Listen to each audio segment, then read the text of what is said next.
table and do homework. They would practice school at home. And I thought they were mistreating me until I became more successful and more successful in school. When I got ready to go to college, no one was offering me an athletic scholarship because I wasn't very good playing sports. But I was doing well academically, but I had to go to school at night the first 2 years of college. I moved out of my parents' home at 17. I had an opportunity to go to a university to study pre-medicine. But I became a very good football player in the 4 years that I played. And recently, 2 weeks ago, I was selected to go into the College Football Hall of Fame. Yeah! Let me tell you how big that is. Even I was like, I'm really grateful.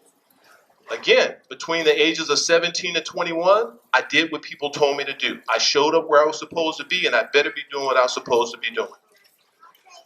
Since college football has been played, there's been about 4.9 million people that have played it since 1947. The College Football Hall of Fame was established by General Douglas MacArthur and a very famous writer by the name of Grant Rice. They formed it in 1947, but since 1947, 4.9 million people have played the game. A little over 932 have only been selected to go into the College Football Hall of Fame since 1947. But let me give you another statistic to think about. And if you go on the website, you can pull up College Football Hall of Fame, you'll see all this information I've given you. Since 1996, they've recognized what they call Division II, Division III, and NIA. And I played at Washington University, Division III school. Since 1996, only 144 people have been selected into the College Football Hall of Fame. How cool is that? Yeah. That's awesome.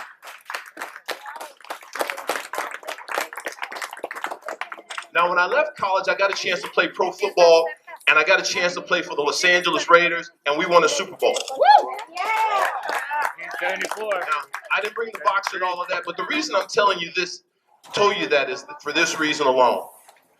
I had people who I grew up with who made fun of me when I was your age because I wasn't a very good athlete.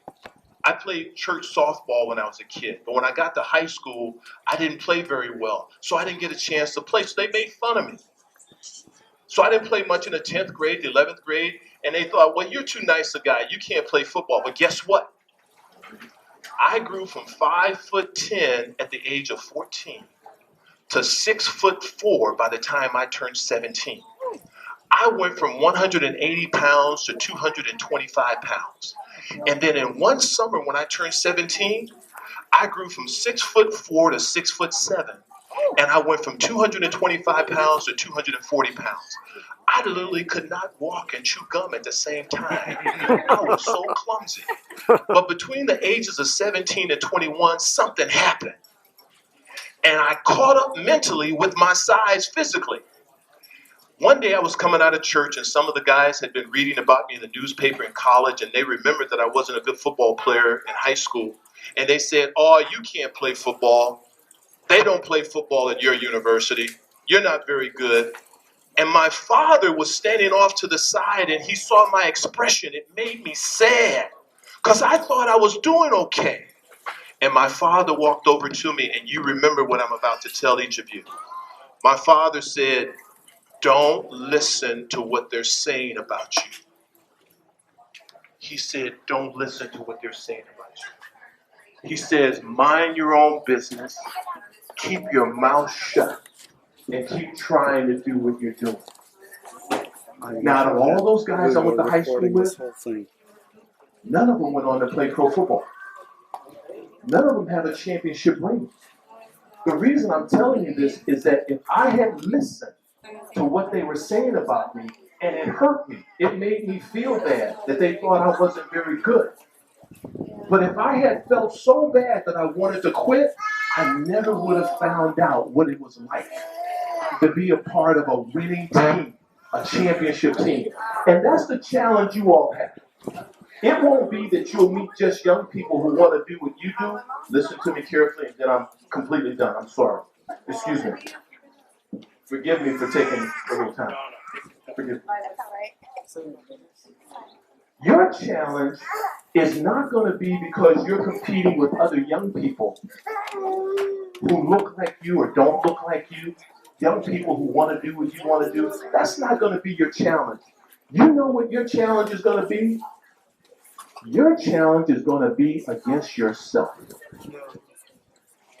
You're going to have to convince yourself that whatever dream you have, you will not let anyone take that from you. Your challenge is going to be how to hold on to what you're trying to do while you're not doing it too well and other people are making fun of you. Don't you allow, listen to me carefully, please. Don't you allow other young people your age to make you feel bad because you're trying to do something that they're too afraid to try to do. You may not look very good while you're trying to do it at first, but I guarantee you, if you keep trying, you'll become successful in it. And the more confidence you get, remember what I said to you? What did I say? What happens to your heart when you put the winds in the wind column? Your heart gets bigger. It gets stronger. And trust me, when you have a strong heart and you're willing to do hard things will come for you to do. Because God, who has power over everybody and everything, will give you the responsibilities that no other person can handle. As long as you won't quit. As long as you give it everything you have. And I guarantee you, you may not make a lot of money. Your face may not be on television all the time. But I guarantee you this.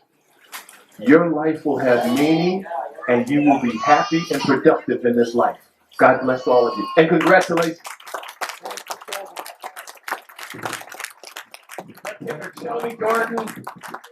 Shelby Jordan, please, everybody put your hands together. Thank you.